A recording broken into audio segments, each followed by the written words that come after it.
जी नाज़रीन, GS channel पे हम आपको खुशामदीद कहते हैं। और आज हम खुदावंद के शुक्रगुज़ार हैं कि हम अपनी बहन फ़रावी सेबेस्टियन से मिलने आए हैं और खुदावंद जी मौका हमें फ़राहम किया। और आज हम इनसे पूछेंगे कि बाइबल का जो मैसेज है उनको हम तक पहुंचाने के लिए इनको इंस्पायरेशन कहाँ से मिली, ये बुलाहट कहाँ से आई है।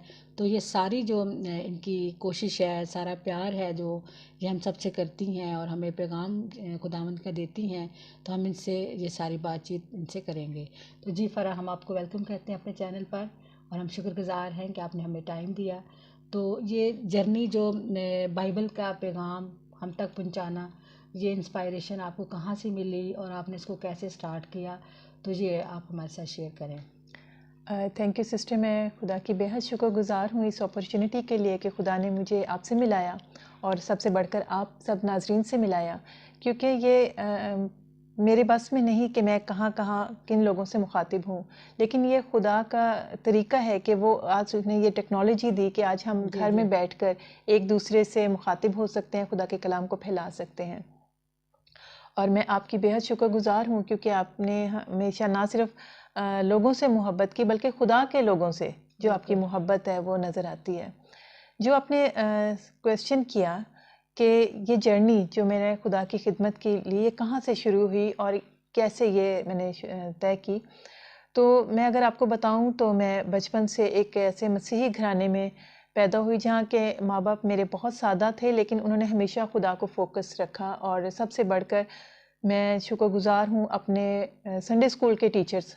जी जब जी। हम छोटे थे हमने तकरीबन कॉलेज लेवल तक संडे स्कूल अटेंड किया, क्योंकि हमारे संडे स्कूल में मुख्तलिफ क्लासेस थी, एज के हिसाब से उन्होंने रखी थी। और जब हम टीनेजर हुए तो उस लेवल पे हमारे अंकल थे, तकरीबन 4 से 5 बुज़ुर्ग अंकल थे जो कि उनके बर्डन था वो हमें घरों से लेकर आते थे जब हम। और फिर उन्होंने कैटेगराइज हमें 2-3 दफ़ा हम लोगों ने बाइबल ख़त्म की अपने संडे स्कूल में, और हमें मुख्तलिफ मुकाशफा तक की उन्होंने उस वक्त में हमें स्टडी दे दी थी। सो वही अक्सर हम कहते हैं कि हमने बचपन में सेमिनरी कर ली, जी लेकिन जी। उस वक्त तक कुछ नहीं पता था कि ये जो सीड सो किया जा रहा है ये कब कल्टीवेट होगा, इसकी क्या होगा। लेकिन खुदा का शुक्र है वहाँ से हमने सीखा। फिर हम अपनी रोज़मर्रा की ज़िंदगी में लग गए, नहीं वक्त का पता चला जी जी। कहाँ गए। फिर मैंने अराउंड 10 इयर्स बैक सिंगापुर में हिगाई इंस्टीट्यूट से एवेंजलिज्म का लीडरशिप का कोर्स किया। और वो भी करते वक्त मुझे नहीं अंदाज़ा था कि ये मैं एवेंजलिज्म का जो ट्रेनिंग करने सिंगापुर आई हूँ ये क्यों खुदा करवा रहा है। ये भी बस मैं खुदा का एक प्लान था। एग्जैक्टली हाँ, ये जी। बस मैं चुप करके करती गई। शादी हो गई, बच्चे, और मुझे लगने लगा कि शायद अभी बहुत लंबा टाइम है, मैं अभी खुदा के लिए कुछ नहीं कर सकती कि बच्चे छोटे हैं, घर की जिम्मेदारियाँ हैं। लेकिन मैं बड़ा बड़ा शौक़ था किताबें पढ़ने का। अभी भी मैं मुख्तलिफ मेरे जो इनसे मैंने सीखा है, मैं डेफिनेटली उनका नाम लेना चाहूँगी, चाहे वो बेनी हिन है या जिमी वॉन है। और इस तरह से मुख्तलिफ खुदा के खादिम हैं जिनसे मैंने बहुत कुछ सीखा है, अपनी माँ से, अपनी बड़ी बहन से, नगीना विक्टर से, जिसको बहुत से पाकिस्तान में लोग जानते होंगे जिन्होंने खुदा की खिदमत की। लास्ट ईयर मार्च में जब उनकी डेथ हुई, मेरी सिस्टर की, जिसने खुदा की खिदमत में अपनी सारी ज़िंदगी गुजारी, और उसकी जब सडन डेथ होती है तो उसके बाद मुझे जो एक डेथ की ना एक अजीब सी फीलिंग हुई थी। और वो ये सोच के कि हमें नहीं पता हमारे सांस ऐसे एकदम से चले जाते हैं, और जब हम खुदा के पास जाएंगे तो हमने किया क्या है। मैंने तो सिर्फ हांडी रोटी में अगर मैंने वक्त गुजार दिया और मैं वेट कर रही हूँ कि बच्चे बड़े हों तब कुछ करूँगी। वो टाइम था जिसने मुझे पुश किया कि आज का दिन है, जिसमें जो करना है वो अभी का है, कल का मुझे नहीं पता कि मेरे पास कल का दिन है कि नहीं। और बस वहाँ से मैंने फिर वुमेन डे पे बिल्कुल एग्जैक्टली लास्ट जो था वुमेन डे था, उस पर मैंने अपने मोबाइल से एक वीडियो बना के फेसबुक पे डाली। और उस पे जो रिस्पांस आया, और मेरे ख़ास तौर पे जो मेरे भाई हैं उन्होंने मुझे कहा कि व्हाई नॉट कि आप चैनल बनाओ। मुझे चैनल की कोई नो हाउ नहीं थी, ना इस चीज़ का पता था कि मैंने कुछ रेगुलर बेसिस पे इस तरह से काम करना है। लेकिन ये खुदा की पुश है जिसका मुझे अभी तक पता नहीं था। भाई ने गाइड किया, चैनल बनाया और वीडियोस का मैंने शुरू किया। और जो खुदा से मैंने अभी तक सीखा था, कलाम से सीखा था, खुदा के लोगों से सीखा था, वो मैंने बताना शुरू किया। उस पे जो मुझे पूरी दुनिया से मैं कहूँगी रिस्पांस मिला, कनाडा से, अमेरिका से, मुख्तलिफ लोगों जिनको मैं नहीं जानती थी, उन्होंने कहा कि आज जो आपने मैसेज दिया है ये हमारे लिए था, इस वक्त मैं ये फील कर रहा था और आपने ये कलाम दिया। खुदावंद ने लोगों को बरकत देना शुरू की और खुदा जैसे ज़बरदस्ती मुझे पुश कर रहा था। मैंने कहा मैं रेगुलर तो ऐसा कुछ करना नहीं चाह रही थी। होते गया। कईयों ने कहा कि आप टॉपिक बहुत अच्छे सिलेक्ट कर रहे हैं, लेकिन मैं अपने आप में जो फील कर रही थी कि मैं तो इतनी कोई बहुत लर्नड खातून नहीं हूँ, कोई बहुत डिग्रियाँ मेरे पास नहीं है, कोई थियोलॉजी की मैंने ऐसा डिग्री नहीं ली है। लेकिन फिर कलाम ने ही मुझे गाइड किया कि खुदा ने दुनिया के नकम्मों को चुन लिया है, और खुदा के आगे नकम्मा होना मुझे इस कदर पसंद आया कि खुदा ठीक है कि तूने अगर मुझे चुना है, और इन्हीं सर्कमस्टांसिस में कि मैंने घर को देखना है, बच्चों को देखना है। और कई फिर लोगों ने मुझे कॉल की कि आप हमारे जगह पर आके इस प्रोग्राम में आके प्रीच कर सकते हो। तो मैंने कहा पॉसिबल नहीं, क्योंकि अगर मैं बाहर निकल सकती तो शायद मैं वही करती। पॉसिबल नहीं था मेरे लिए। मैं तो इसीलिए घर पे अपने एक मोबाइल लेके तो काम शुरू कर दिया। शुरू में फ्रैंकली स्पीकिंग मेरे पास कुछ भी नहीं था, सिर्फ एक मोबाइल था, और उसे मैं समटाइम्स कुशन पे रख के सेट कर लेती थी, लाइट को सेट कर लेती थी, और बगैर माइक के किया। बल्कि आप ही वो सिस्टर हैं जिन्होंने मुझे बहुत इनकरेज किया, और उन्होंने बताया कि आप एक माइक लो और वो लगाओ, क्योंकि मुझे एट ऑल इन चीज़ों का नहीं पता था। उसमें वॉइस क्वालिटी मेरी बहुत कम आती थी, टेक्निकल पॉइंट से बियॉन्ड मैं बस कर रही थी, और उस पे खुदा बरकत दे रहा था। लेकिन खुदा अपने काम के लिए आपको खर्च कर क्वालिटी। और फिर आप जैसे जो बहन भाई हैं, उन्होंने मुझे स्टेप बाय स्टेप कतरा कतरा सब गाइड करते गए। मैं उन सब के लिए थैंकफुल हूँ। खुदा उन सबको बरकत दे जिन्होंने इनकरेज किया, जिन्होंने मुझे बताया कि आप ये इक्विपमेंट यूज़ करो, ऐसे चीज़ें करो, लैंडस्केप में कैमरे को करो, इस तरह की मुख्तलिफ चीज़ें। सो वो सारी गेन मैं याद करती हूँ। और अब जब खुदा का कलाम से मैं अब जो सीख रही हूँ कि अब खुदा कह रहा है कि बाकायदा रोया के साथ। आज जो मैं ख़ास तौर पे वुमेन डे पे आपने बात की कि आप पहले मेरे से बात शेयर कर रहे थे कि वुमेन डे के लिए हम बात करना चाह रहे हैं, और मुझे याद है कि मेरा ये सफ़र वुमेन डे से शुरू हुआ था, और मैं उस वक्त भी यही कह रही थी कि बीइंग क्रिश्चियन, ख़ास तौर पे मैं ये बात करूँगी कि हमारे में औरत और आदमी का कोई फ़र्क नहीं है, क्योंकि खुदा यीशु ने जो जान दी है वो आदमी और औरत सेम। जो हमारी अदालत होगी आदमी और औरत सेम।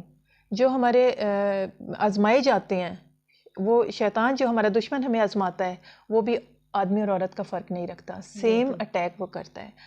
सो हम एज ए बिलीवर, हमारे लिए इतनी बड़ी वॉल नहीं है आदमी और औरत के लिए। शैतान और यीशु दोनों के लिए सेम है। अब दुनिया के मामलों की तरफ अगर हम आएँ, जैसे वुमेन डे मनाया जाता है, और ख़ास तौर पे उस वक्त जो मैंने बात की थी, उस वक्त बड़ा स्लोगन मशहूर हुआ था, मेरा जिस्म मेरी मर्जी, जिस पे मैंने मैं मतलब थोड़ा सा मैंने कंट्राडिक्ट किया था, बिकॉज बिलीवर होते हुए मैं जो है, हमारे में चाहे वो आदमी है, अगर आदमी भी ये स्लोगन लेता है तो वो ठीक नहीं, अगर औरत भी ये स्लोगन लेती है तो ठीक नहीं, क्योंकि आज के दौर में ये मैं ही तो बहुत ज़्यादा हाई हो गई है। एक छोटा बच्चा भी वो कहता है कि मेरी मर्ज़ी नहीं है अभी मैं आपके साथ बैठूं, मैंने ये कार्टून देखने हैं, मैंने ये करना है। इस कदर शैतान ने स्ट्रॉन्ग कर दिया। अगर आप सेकंड टिमोथी देखें, उसमें चैप्टर 3 में उसमें लिखा है कि आखिरी दिनों में जो सिन हम पर रूल करेंगे, उनमें सेल्फ प्रेज है, घमंड है, ईगो है, और ये आज रूल कर रहे हैं हमारी ज़िंदगियों पे। और वही है, चाहे वो मेरा जिस्म मेरी मर्ज़ी के स्लोगन से आए। वुमेन डे क्यों आज औरत को ज़रूरत पड़ी कि वो वुमेन डे स्पेशल मनाया जाए, बल्कि हर दिन औरत का होता है, हर दिन हमारा खुदावंद में है, हर दिन। ये मैं मतलब बहुत कोई वो फनेटिक हो के बात नहीं कर रही कि जी आप कहें कि जी आप चर्च के हैं लोग, आप इस तरह से बात कर रहे हो, क्योंकि जो एक औरत है वो हम समझते हैं कमज़ोर है, लेकिन वो बहुत ज़्यादा स्ट्रॉन्ग है। उसका इन्फ्लुएंस जो है वो अपने खावंद पे भी होता है, अपने बेटे पे भी होता है। और आज आप घरों में देखें, हाँ बज़ाहिर वो चीज़ें, लेकिन वो उस डिसीजन के पीछे औरत हमेशा होती है, नेगेटिव या पॉजिटिव। हमें अपनी स्ट्रेंथ को मानना है, और हमें ये सोच से बाहर निकलना है कि मैं औरत हूँ।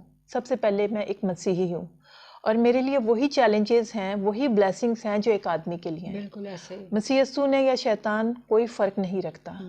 अगर एस्टर की हम बात करते हैं, अगर हम सारा की बात करते हैं, अगर हम दबूरा या जिसकी भी हम बात करते हैं, उन्होंने उसी खुदा के सामने दुआ की जिसके सामने एक आदमी ने, एलिजा ने की, मोसेस ने की। जब कलाम में कोई फ़र्क नहीं है, आज हम इस तरह से फ़र्क या ये दीवारें ना बनाएं एज ए बिलीवर। तो मेरा ख्याल है यहाँ पे इंडिविजुअल बात आती है कि आप औरत हैं, मैं औरत हूँ, लेकिन जो एक आदमी को जो आदमी बनाना है, जो हम कहते हैं कि वो हमारे राइट्स नहीं देते, यानी उनको पालने वाला कौन है? वो तो औरत ही है ना। और 5 साल तक बच्चा जो कुछ कहते हैं बना दिया जाता है, उसके अंदर सीड सो कर दिया जाता है, वो वही बड़ा होके आदमी बनता है। अगर मैं चाहती हूँ कि मेरा बेटा बड़ा होके अपनी बीवी को उसके राइट्स दे या अपने बच्चों को नमूना दे, तो मुझे उसे आज गाइड करना, सिखाना है। और वो मैं कहाँ से लूँगी? कलाम से। वो ये नहीं कि मैं अपनी माँ से सीखूँगी, वो मैं कलाम से सीखूँगी। कलाम अगर आपका वो टीचर है ना, तो आप नस्लों को वाकई खुदा में लेके चलते हो। और आज जबकि मेरी अक्सर वीडियोस जो होती हैं वो एंड ऑफ डेज़ पे होती हैं, और ये मेरा पैशन है एंड ऑफ डेज़, क्योंकि मसीह यस्सू जो है वो हमें लेने आने वाले हैं और बहुत कम वक्त रह गया है। और उसके हिसाब से इस वक्त हर औरत को, मैं वुमेन डे के हवाले से कहूँगी कि हर औरत जो है वो कलाम की तरफ राग़िब हो, कलाम से सीखे और फिर वो आगे अपने बच्चों को सिखाए। हमारे पास हमारा जो वक्त था, वो मैं कहूँगी कि हम खुशकिस्मत थे कि उस वक्त चर्चेस बहुत अलाइव थे, उस वक्त एनवायरनमेंट बहुत स्पिरिचुअल थी, और ये सोशल मीडिया नहीं था सबसे बड़ी सबसे बढ़कर। आपने बहुत अच्छी बात की। लेकिन आज जो है, आज ये बच्चे रूहानी खुराक से महरूम हैं। आज ये हर वक्त इंटरनेट और ये वो चीज़ें हैं, और इनके पास इनको समझाना या इनके लिए ओबे करना बहुत मुश्किल है। हम लोग किस तरह से ओबे करते थे ना, और जब हमें, इसलिए खुदा को ओबे करना भी आसान था। लेकिन ये इन बच्चों का कसूर नहीं, ये हम बड़ों का कसूर है कि आज हम वो पास ऑन कर पा रहे हैं कि नहीं। तो आज मतलब मैं अपने बेटे और बेटी के अंदर ये चीज़ ना पैदा करूं कि आप बेटी हो और आप बेटा हो। वुमेन डे पे आपने लहदा बैनर लेके जाना है, और उसमें जब औरत अपना लहदा बैनर लेके जाएगी ना, तो ये एक नेचुरल सिस्टम है कि आदमी रेजिस्ट करेगा, क्योंकि वो देखेगा कि वो ये अलहदा खड़ी होकर प्रोटेस्ट कर रही है मेरे खिलाफ। बिल्कुल। जबकि आदम और हवा को जब बनाया था तो औरत को हेल्पर बनाया था और उसके पसली में से निकाला था, वो दोनों एक हैं जी। और यहाँ पे जब हम अलहदा कर देते हैं ना, घरों में जाके औरतों को उनके राइट्स की बात करते हैं, तो कहीं ना कहीं हम उनके जो जिम्मेदारियाँ हैं ना, उसको वो फेड आउट हो जाती हैं। असल में हम ये चाह रहे हैं कि जो एक मसीही औरत है बाइबल के रेफरेंस से, वो उसको कैसा होना चाहिए, मतलब अपने घर के लिए, अपने ख़ानदान के लिए। हम हकूक़ पे तो बात करते हैं, लेकिन ज़्यादा हम कहते हैं कि एक औरत एक माँ भी है, एक बेटी भी है, बिल्कुल। और माशरे में उसका बड़ा रोल है। बिल्कुल, हर घर में एक बड़ा रोल है। बिल्कुल, वो एक लीडर भी है। एग्जैक्टली। तो एक माँ, एक बेटी जो क्रिश्चियन है या किसी भी मज़हब से बिलोंग करती है, तो उसको कैसा होना चाहिए, मतलब मैं उसके आगे डेवलपमेंट के लिए आप क्या फर्दर हमें, मतलब एक तो जो मैंने पहले बात की थी ना कि आज औरत, चाहे वो बुज़ुर्ग है, चाहे यंग लड़की है या बच्ची है, एक तो कलाम की तरफ वापस, क्योंकि आज हम कलाम से दूर हो गए। पहली बात which is very much important, कि आज कलाम से दूरी जो है ना, वो बहुत ज़्यादा मसाइल पैदा कर रही है। कलाम में अगर हम देखते हैं तो औरत के लिए लोग मुख्तलिफ वर्सेस निकाल लेते हैं, लेकिन वो हालात वाक़ियत के, लेकिन जो खुदावंद यस्सू की जो हम देखते हैं कि तालीम में कहीं फ़र्क है ही नहीं आदमी और औरत के लिए। अगर खतूत में अक्सर लोग बात करते हैं कि वहाँ पे पौलुस ने कहा था कि औरत मजमे में नहीं बोलेगी, ऐसे करेगी, वो एक ख़ास तनाज़र में, क्योंकि वो कलीसिया जो है वहाँ पे, क्योंकि औरत जो है वो रूल कर रही थी, बिकॉज़ उनके जो स्टैचूज़ थे, जो अस्तारात की देवी थी, वहाँ पे रूल, इसलिए उसने वहाँ पर सिचुएशनल डिसीजन किया, और उसने वहाँ पे कहा कि ग्रंथियों में कि औरत जो है वो इस तरह से रहे। अदरवाइज़ पौलुस ने कहीं नहीं ऐसा कहा कि औरत और मसीह में, उसने बल्कि लिखा है कि कोई फ़र्क नहीं, कोई मर्द ना रहा और औरत, इसलिए कि खुदा का कलाम जो है वो हमारे लिए एक है। पहले हम इस फ़र्क को अपने जहनों से ख़त्म करें, जो आज के दौर में बहुत बढ़ा दिया गया है बीइंग क्रिश्चियन। दूसरा, अगर आप वही मिसालें जो अक्सर आपने सुनी होंगी वो उसकी आस्तर की, तो आस्तर को भी आस्तर बनाने के लिए उसकी जो सारी तरबियत देखते हैं मर्द की, जो उसका कज़न था एक आदमी था जी। फिर इसी तरह से सारा की अगर हम बात करते हैं कि वो किस तरह ओबीडियंट रही है, वो सब उसके साथ जो हम इब्राहिम को नहीं भूल सकते। अगर आज मैं कामयाब होना चाहती हूँ या आप कामयाब होना चाहते हैं या कोई और भी औरत, वो कभी मुमकिन नहीं कि वो आदमी के बगैर हो, चाहे वो बाप है, चाहे बेटा है, चाहे खावंद है, चाहे भाई है। बिल्कुल। सो हम उनको अपने उसमें से कभी भी अलग नहीं, जैसे कहते हैं ना हर कामयाब आदमी के पीछे एक औरत है, इसी तरह हर कामयाब औरत के पीछे भी कामयाब एक आदमी चाहे हमेशा, वो बाप की शक्ल में, भाई की शक्ल में, हम उसको हस्बैंड है। से ये दो अकनूम जो है ना, इन दोनों को हम अलग नहीं कर सकते और ना करें, क्योंकि घर भी जो है वो मियाँ बीवी से ही बनता है और बराबरी से। और बल्कि बराबरी भी अक्सर ये भी बड़ा कंट्रोवर्शियल है बराबरी वाला सिलसिला भी, क्योंकि यहाँ पे लिखा है कि औरत का जो सर है वो आदमी है और आदमी का सर मसीह यीशु है। अब यहाँ पे जो बाइबल से दूरी की बात आती है, क्योंकि आदमी चाहता है कि ये मेरे अंडर रहे, लेकिन कलाम कहता है साथ उसने वो मोहब्बत देनी है, वहाँ पे वो मोहब्बत नहीं देता। अब वो मोहब्बत तब देगा जब उसका सर आगे मसीह होगा, जब वो कलाम के साथ जुड़ा होगा वो मोहब्बत देगा। अब आदमी भी अगर अपना वो नमूना नहीं दे रहा कि मेरा सर मसीह है, तो औरत के लिए मुश्किल है उसको ओबे करना। इसी तरह से अगर आदमी मसीह का सर नमूना दे रहा है, तो औरत पर फ़र्ज़ है कि वो एक खुदा से खौफ करने वाले खामद के ओबे हो। और अगर यहाँ पे फिर मुख्तलिफ बहस आती है कि औरतें कहती हैं कि हमें वो बुरी तरह ट्रीट करते हैं या हमें राइट्स नहीं देते हैं, तो हम कैसे उन्हें ओबे करें, कलाम कहता है। वहाँ पर आपने अपने खामद के लिए दुआ करनी है, क्योंकि दुआ वो टूल है जो कि हमें हेवन से मिला देता, और कोई तरीका नहीं कि हम खुदा तक पहुँचें। आप जब घुटनों पे होते हैं तो मौज़ात होते हैं। और जो लोगों ने बिली ग्राहम को सुना है कि अपने वक्त का एक बड़ा पास्टर था अमेरिका का, उसने अपनी किताब में लिखा है कि एक कामयाब शख्स के लिए 10 असूल उसने लिखे हैं, 10 पॉइंट्स लिखे हैं, और 10 टाइम उसने प्रे लिख दिया है। प्रे के बगैर कोई और तरीका ही नहीं आपके राइट्स लेने का। अगर आप समझते हो आप अप्रेस हो, आपको आपके खावंद या कोई और निज़ाम जो है आपको आपका हक नहीं देता, सबसे पहले आपने दुआ करनी है। और उसके बाद अब ये और तरफ बात चली जाएगी, क्योंकि जब हम दुआ करते हैं उसके बाद फिर हमें उस ईमान को अमल में लाना होता है। मसीह यीशु रात सारी दुआ करते थे और सुबह सिर्फ हुक्म देते थे, मैं तुझे हुक्म देता हूँ कि तू खड़ा हो जा लंगड़े को। वहाँ पे तो मसीह यीशु की बात थी। पतरस की, पौलुस की रात भर दुआ करते थे और दिन को वो हुक्म देते थे। बिल्कुल। और आज हम भी दुआ करें और हुक्म दें, अपने मुश्किलात को दूर हो जाएंगी और हमें ज़रूरत ही नहीं पड़ेगी किसी वुमेन डे की। जब हम दुआ करते हैं तो हम खुदा से बात करते हैं। बिल्कुल। और जब हम बाइबल मुकद्दस को पढ़ते हैं तो खुदा हमसे बात करता है। बिल्कुल बिल्कुल। चलें, आपकी बहुत खूबसूरत बातें, थैंक यू वेरी मच। हमेशा उन्होंने हमें इंस्पायर किया है और हमें बहुत कुछ सीखा है आपसे। हम बड़े मशकूर हैं, आपके शुक्रगुजार हैं इस खूबसूरत वक्त के लिए जो हम दोनों ने मिलकर साथ गुजारा है। और बेशक इस कलाम के वसीले से सारे व्यूवर्स को बहुत ब्लेसिंग मिली होगी, ये हमारा ईमान भरोसा है।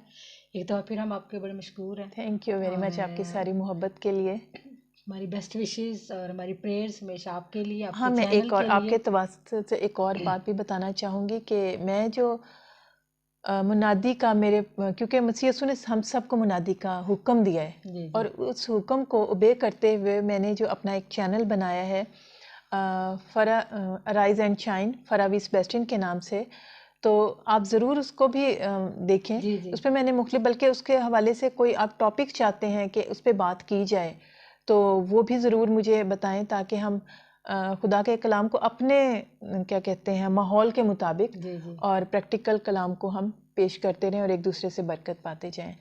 खुदावंद आपको बरकत दे। चलें जी, वंस अगेन बहुत thank you, God bless you. God bless.